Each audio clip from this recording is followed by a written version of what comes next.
இயேசு உங்களை நேசிக்கிறார். பிரியமானவர்களே, இந்த நாளில் ஆண்டவர் நம்மளோடு பேசும்படிய வேதத்திலிருந்து சில வசனங்களை கூட வாசித்து ஆண்டவர் நமக்கு கொடுக்கிற வார்த்தைகளை நாம் கற்றுக்கொள்ளக்கூடிய காரியத்தை பார்ப்போம். அது எரேமியா தீர்க்கதரிசியின் புஸ்தகம் 36வது அதிகாரம் 3வது வசனம் இப்படியாக சொல்லுகிறது: யூதாவின் குடும்பத்தார் அவரவர் தங்கள் பொல்லாத வழியை விட்டு திரும்பும்படியாகவும், தங்கள் அக்கிரமத்தையும் தங்கள் பாவத்தையும் நான் மன்னிக்கும்படியாகவும், தங்களுக்கு நான் செய்த நினைத்திருக்கிற தீங்குகளை குறித்து ஒருவேளை அவர்கள் கேட்பார்கள் என்றார். எரேமியா தீர்க்கதரிசியை கொண்டு ஜனங்களோடு ஆண்டவர் பேச சொல்லுகிற அந்த வார்த்தை புஸ்தக சூழலில் எழுதி கொடுக்க சொல்லுகிறதை பார்க்க முடிகிறது. நான் தேசத்துக்கு செய்ய போகிற தீங்கை குறித்து அவர்களுக்கு சொல்லு, அப்போ அவங்க பயப்படுவாங்க. அப்பனாலும் என்னை தேடுகிறார்களா என்று பார்க்கும்படியாய் அவர்கிட்ட போய் சொல்லு அப்படின்னு சொல்றாரு. ஆனா அங்க நடக்கிற ஒரு காரியத்தை பாருங்க. அங்க ஒரு ராஜா இருக்கிறார். அங்க அந்த ராஜாவிற்கு போய் இந்த செய்திகளை ஒரு பாருக் என்ற ஒரு சம்பிரதியை கொடுத்து எழுத சொல்லி எரேமியா தீர்க்கதரிசி என்ன செய்யறாரு, அனுப்பும் பொழுது அவருக்கு பாருங்க, அவங்க சொல்றதை பாருங்க. அப்பொழுது பிரபுக்கள் பாருக்கை நோக்கி, நீயும் எரேமியாவை போய் ஒளிந்து கொள்ளுங்கள் என்றார்கள். பாருங்க, ஆண்டவருடைய செய்தியை சொன்னதற்கு ஒரு தீங்கு வரப்போகுது, இந்த தீங்கிலிருந்து நீ தப்பித்துக் கொள்ளணும் அப்படின்னு சொன்னா தேவ சமூகத்தில் காத்திருந்து அவருக்கு முன்பதாய் நீ அமர்ந்திருக்கும் பொழுது அந்த தீங்கை வராதபடிக்கு ஆண்டவர் ஒருவேளை நம் மனஸ்தாபப்பட்டு அதை மாற்ற செய்ய வல்லமையுள்ளவராய் இருக்கிறார்.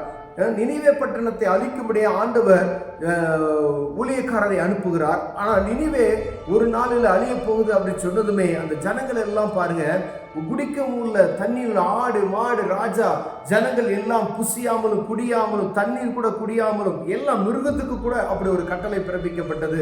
அப்ப ஆண்டவர் அவங்களுக்கு செய்ய நினைக்க அந்த தீங்கை வராதபடிக்கு அதை மாற்றி போட்டார். பிரியமானவர்களே, வேதத்துல நம்ம வாசிக்கிறோம். ஆனால் இங்கு அந்த யூத ஜனங்களுக்கு அவர் ஆண்டவரை குறித்ததான ஒரு பயமற்ற ஒரு சூழ்நிலை, அதை ஆளுகிற ராஜாவுக்கு ஒரு பெருமிதம். அவர் குளிர்காய்கிற இடத்துல இந்த செய்தி போய் கொடுக்கப்படுகிறது.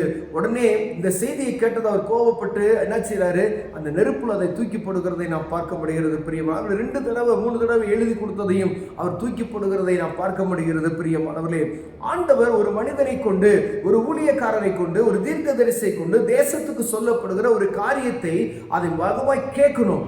ஒருவேளை கேட்க முடியாத ஆட்கள் இருப்பாங்க. ஆனா அவருடைய பிள்ளைகளாகிய நாம் கேட்டு அவருடைய சத்தத்துக்கு செவி கொடுத்து தேவ சமூகத்தில் அமர்ந்து பட்டணத்துக்காய் தேசத்துக்காய் நாம் ஜெபிக்கும் பொழுது, திறப்பில் நின்று உபவாசம் செய்து ஜெபிக்கும் பொழுது தேசத்துக்கு வர இருக்கிற தீங்கை ஆண்டவர் என்ன செய்வார், மன்னிக்க வல்லமையுள்ளவராய் இருக்கிறார். பிரியம், ஆங்காங்கே ஜெப கூட்டங்கள் உபவாச கூட்டங்கள் நடக்கிறது.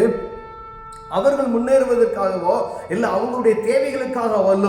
எங்க தேசம் சந்திக்கப்படணும், எங்க தேசம் பாதுகாக்கப்படணும், எங்க தேசம் இந்த இயற்கை சீற்றத்தின் தப்பணும், இந்த மாதிரி பலவிதமான அநேக ஜெப குறிப்புகளை வைத்து ஜெபிக்கிறதை நாம் பார்க்க முடிகிறது.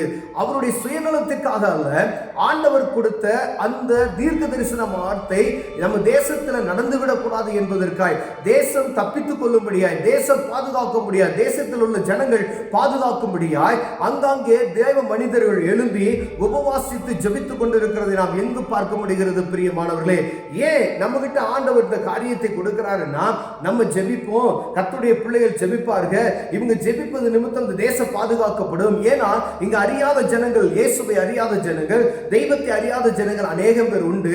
வானத்தையும் பூமியும் படைத்த சர்வ வல்லமையுள்ள தேவனுக்கு கோபம் மட்டும் பொழுது தேசத்துல சாபத்தை உண்டாக்க முடியும் என்பதை அறியாதபடி இருக்கிறார்களே. அப்படிப்பட்ட ஜனங்கள்கிட்ட நம்ம போய் நீங்க ஜெபிங்க அப்படி சொல்ல முடியாது. ஆனா அறிந்து கொண்டவர்கள் ஜெபிக்கும்படி ஆண்டவர் இப்படிப்பட்டதான செய்திகளை கொடுக்கிறார். பிரியமானவர்களே, அந்த சத்தத்தை நாம் கேட்டுவிட்டு ஒருவேளை அதுக்கு ஜெபிக்காதபடி இருப்போமே, ஆனால் ஆண்டவர் சமூகத்தை நம்ம கணக்கு கொடுக்கணும். ஏதோ ஒரு காரியத்தை குறித்து உங்களுக்கு ஒரு செய்தி வருகிறது, தேசத்துல இப்படி நடக்கிறது, தேசத்துல ஒரு பஞ்சம் நடக்கிறது, தேசத்துல இப்படி ஒரு கொள்ளை நோய் பாதிக்கப்பட்டு இருக்கிறது.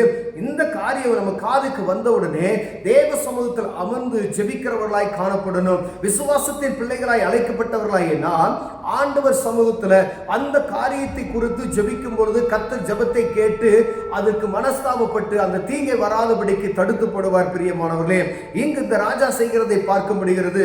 அந்த சத்தத்துக்கு செவி கொடுக்காதபடி அதை தூக்கி எறிகிறதை, நெருப்புல சுட்டடிக்கப்படுகிறதை, ஊழியக்காரரை அடிக்கிறதை நாம் பார்க்க முடிகிறது. அதற்கு பின்பதாக அங்கு நடக்கக்கூடிய காரியங்கள், ஆண்டவருடைய கோபாக்கினை வந்து அங்கு எல்லாரையும் சரிப்படுத்திட்டு போகிற காரியங்களை நாம் வாசிக்க முடிகிறது. பிரியமானவர்களே, தேசத்துல ஒரு காரியம் ஆண்டவர் தீர்க்க தரிசனமாய் சொல்லும் பொழுது, ஒரு தேவ மனிதரை, ஒரு தீர்க்கதரிசியை கொண்டு இந்த பட்டணத்தில் இந்த மாதிரி ஒரு காரியம் நடக்க போகிறது என்று சொன்னா, அந்த காரியத்துக்கு யார் ஜெபிக்கணும்னா ஆண்டவரை அறிந்து கொண்ட ஜனங்களாகி நாம் ஜெபிப்பதற்கு அழைக்கப்படுகிறோம். பிரியமானவர்களே, அதை குறித்து கரசனையற்றவர்களாய் இருப்போமையினால் தேவ சமூகத்தில் கணக்கு கொடுக்கணும். எத்தனை சபைகள், எத்தனை ஊழியக்காரர்கள், எத்தனை விசுவாசிகள் இந்த காரியத்துக்காக ஜெபிக்கிறோம் நமக்கு தெரியாது. பாருங்க, யூதாவின் குடும்பத்தாரே அவரவர் தங்கள் பொல்லாத வழியை விட்டு திரும்பும்படியாகவும், தங்கள் அக்கிரமத்தையும் தங்கள் பாவத்தையும் நான் மன்னிக்கும்படியாகவும் பாருங்க.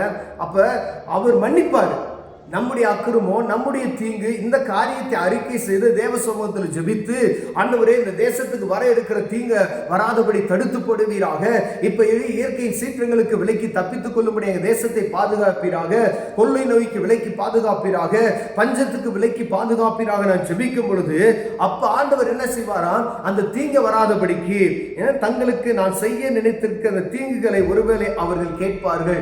இப்படிப்பட்டதான ஒரு தீங்கு வரப்போகிறதே, அதை கேட்டு தங்களுடைய அக்கிரமத்தை எல்லாம் விட்டு தேவ சமூகத்தில் திருப்பி அவர் சமூகத்தில் போய் ஜெபிக்கும் பொழுது அந்த தீங்கை வராதபடி காத்துக்கொள்வார். பிரியமானவர்களே, திறப்பில் நிற்கிற ஒரு மனிதனை தேடிக்கொண்டு இருக்கிறார். எவ்வளோ பேர் இருக்கிறோம் தேவ சமூகத்தில் அவருடைய சத்தத்துக்கு கேட்டு பட்டணத்துக்காய், தேசத்துக்காய், குடும்பத்துக்காய், ஒரு தனிப்பட்ட ஒரு காரியத்துக்காய் திறப்பில் நிற்கிற ஒரு மனிதனை தேடிக்கொண்டு இருக்கிறார். பிரியமானவர்களே, ஆனா சத்தம் கொடுக்காத, அதை செவி கொடுக்காத ராஜாக்களை இங்கே நாம் பார்க்க முடிகிறது. அது நிமித்தம் பேரழிவு உண்டாகிறதை நாம் பார்க்க முடிகிறது. பிரியமானவரே, ஒருவேளை ஆண்டவர் உங்களோடு பேசினாராம், தேசத்தில் காணப்படுகிற எல்லா காரியத்தையும் பரலோக ராஜ்யத்துக்கு தெரியப்படுத்து, ஆண்டவரே எங்கள் தேசத்தை பாதுகாப்பீராக என்று நாம் ஜெபிப்போமானால் கர்த்தர் அந்த தீங்கை வராதபடிக்கு காத்து அற்புதமாய் வழிநடத்த வல்லமையுள்ளவராய் இருக்கிறார். கண்களை மூடுவோம், ஜெபம் செய்வோம். அன்பின் தகப்பனே, ஆண்டவரே இஸ்ரவேல் ஜனங்களுக்கு நீர் கொடுத்த அந்த வாக்கு தத்தங்களை எல்லாம் சுதந்திரித்துக் கொள்ளும்படியா, ஆண்டவரே தீங்குக்கு விலக்கி பாதுகாப்பதற்கு ஆண்டவரே தீர்க்கதரிசிகளை கொண்டு அந்த சொன்ன வார்த்தைகள் ஆண்டவரே நிறைவேறாதபடிக்கு, ஆண்டவரே ஒரு சாபம், ஆண்டவரே ஒரு ஆபத்து வரப்போகிறது என்று சொன்னால் அதற்காய் ஜெபிக்கிறவர்களை நாங்கள் மாற எங்களுக்கு உதவி செய்யுங்க. இயேசுவின் நாமத்தில் பிதாவே, ஆமென்.